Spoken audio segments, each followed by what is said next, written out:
അപ്പോൾ hello friends, Thalapathy 69 ഇപ്പോൾ ജനനായകനായി മാറിയിരിക്കുകയാണ്. 2 പോസ്റ്റർ റിലീസ് ചെയ്തു. പക്ഷെ ഒരു സാറ്റിസ്ഫാക്ഷനും കിട്ടാത്ത അലമ്പ് പോസ്റ്റേഴ്സാണ് റിലീസ് ചെയ്തിരിക്കുന്നത്.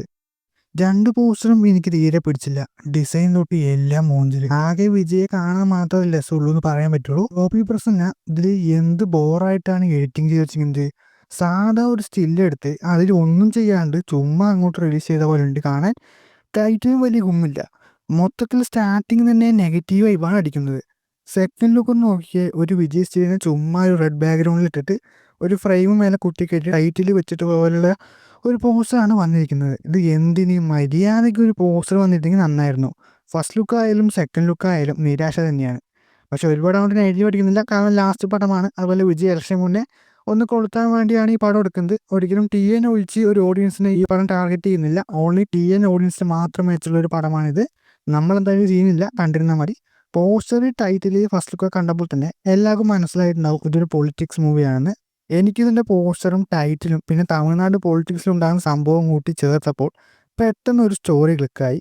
ഇതാണോ ജനനായകൻ്റെ സ്റ്റോറി എന്ന് എനിക്ക് തോന്നിയ ഒരു സ്റ്റോറി ലൈൻ മാത്രമാണ് ഈ വീഡിയോയിൽ പറയുന്നത്. അതായത് ആ കഥയിലുള്ള എലക്ഷൻ ജയിക്കുന്നത് ഒരു പൊളിറ്റിക്കൽ ഫാമിലിയാണ്. എല്ലാ സ്ഥാനത്തിലും CM തൊട്ട് താഴെയുള്ള എല്ലാ സ്ഥാനത്തിലും ആ പൊളിറ്റിക്കൽ ഫാമിലിയാണ് ഉള്ളത്. ഒരു ഫാമിലിയാണ് ഒരു സ്റ്റേറ്റ് മൊത്തം ഭരിക്കുന്നത്. ആർക്കും തൊടാൻ പറ്റാത്തൊരു വലിയ ടീമും ഒരു സാധാരണക്കാരനായ ഒരാൾക്ക് അവരുമായിട്ട് ചെറിയൊരു പ്രശ്നം ഉണ്ടാകുന്നു, അല്ലെങ്കിൽ എന്തെങ്കിലും ഇതിലൊരു വലിയ ഇഷ്യൂ. ആ ഇഷ്യൂവിനെ മറികടക്കാൻ ഒരു സാധാരണക്കാരനായ ആൾക്ക് എന്ത് ചെയ്യാൻ സാധിക്കും? ഒന്നും ചെയ്യാൻ പറ്റില്ല. എന്തെങ്കിലുമൊക്കെ ചെയ്യണമെങ്കിൽ തന്നെ ഒരു പവർ വേണം. അതിനാൽ തന്നെ അയാൾക്ക് CM ആകണമെന്നുള്ള ആഗ്രഹം വരുന്നു.